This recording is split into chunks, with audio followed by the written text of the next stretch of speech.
l'idée d'une école créateur vise à préparer moins le théâtre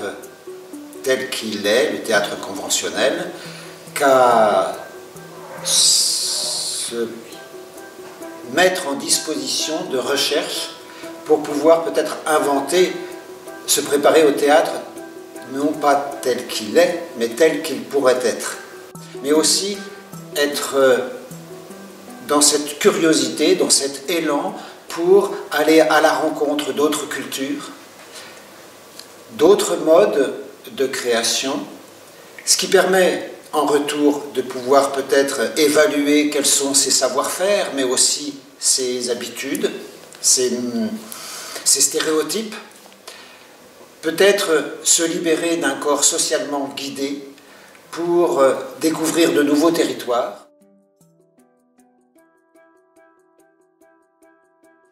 passer d'un corps qui est peut-être parfois oublié à un corps sensible, perceptible, intuitif, qui est dans son environnement, et à travers cela, inventer de nouveaux outils, de nouveaux modes de travail, mais aussi repérer, se rendre conscient des voies créatrices qu'on emprunte pour pouvoir être à même d'être auprès d'un metteur en scène, être une force de proposition. D'abord, faire en sorte que chacun puisse oser affirmer sa personnalité au sein du groupe, c'est-à-dire créer un accord pour pouvoir faire en sorte que les uns et les autres qui ne se connaissent pas, qui ne se connaissaient pas, puissent sur le plateau oser se rencontrer, proposer, interagir. Donc on a beaucoup commencé par travailler d'une part sur ce qui nous unit tous ensemble, c'est-à-dire évidemment notre être organique qui respire, qui est présent, pour pouvoir travailler sur l'interaction.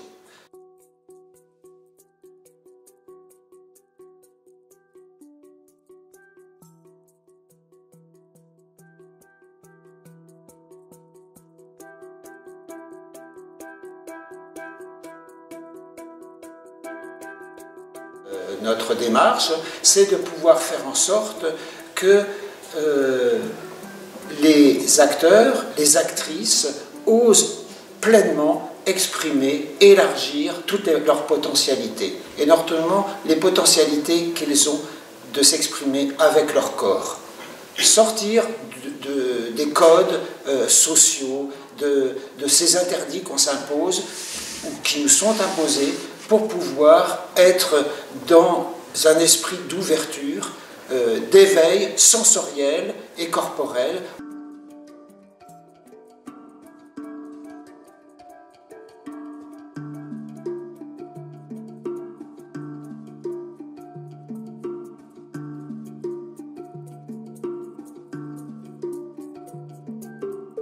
Il y a eu aussi toute une approche du mouvement, des dynamiques. Et les dynamiques, ça passe par l'étude du point fixe.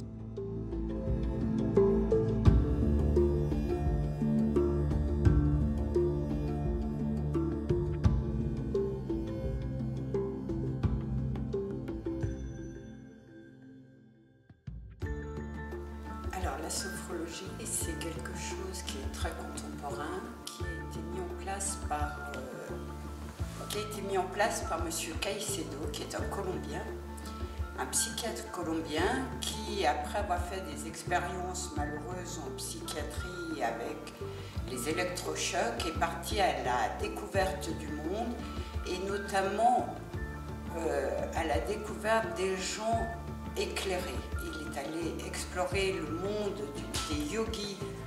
en Inde, les moines qui méditaient au Japon, et il est revenu avec une expérience qu'il a faite et une réflexion sur notre monde contemporain. Il a observé qu'on était fragilisé par toutes les propositions et toutes les tensions qu'il y avait dans le monde contemporain. Et pour recentrer le corps, il a mis au point tout un tas d'exercices où il s'est appuyé aussi sur la philosophie phénoménologique pour ne pas passer par l'analyse et l'introspection. Donc ce sont une série d'exercices qui va permettre de rendre le corps conscient. C'est l'étude de la conscience du corps.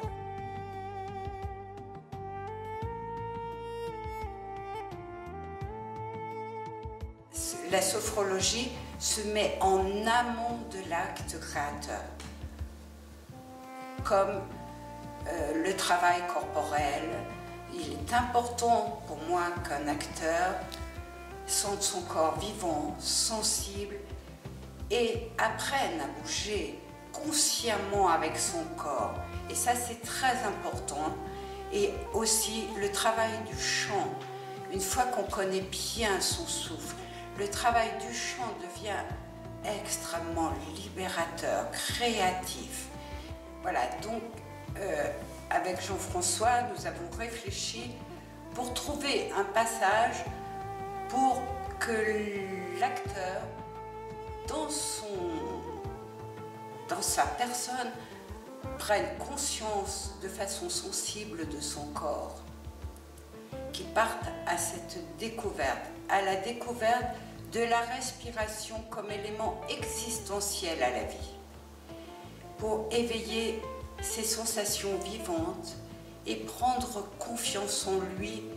de façon calme, juste présent au monde avec un regard neuf et bienveillant.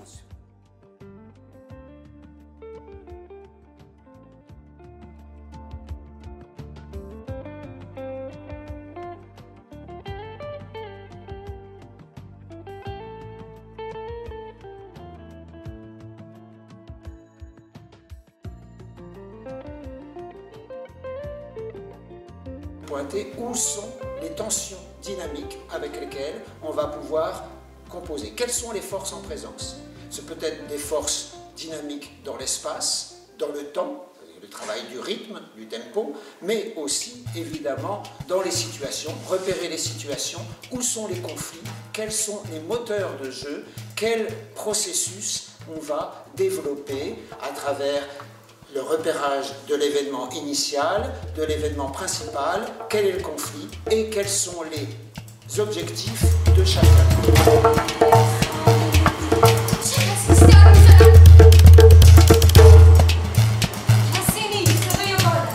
Comment appréhender un texte comme une matière dramaturgique pour pouvoir évaluer quelle est l'action à développer en contrepoint peut-être parfois du texte, pour pouvoir situer ce que disent les mots, mais ce qui se passe entre les mots, derrière les mots, sous les mots, entre les personnes. Il y a des moyens d'analyse active, qui nous ont d'ailleurs été transmis par les Russes, il faut leur reconnaître cet apport, et que nous avons essayé à notre tour de partager, pour pouvoir faire en sorte qu'on ne soit plus simplement avec un texte un bon lecteur ou un bon diseur, mais que l'on puisse engager un mouvement d'action qui commence d'ailleurs souvent par le corps, par l'attraction, par ce qui met en présence deux êtres dans un espace. Pour élargir la palette d'outils expressifs de l'acteur, nous avons eu recours à un outil qui nous est précieux, qui a été transmis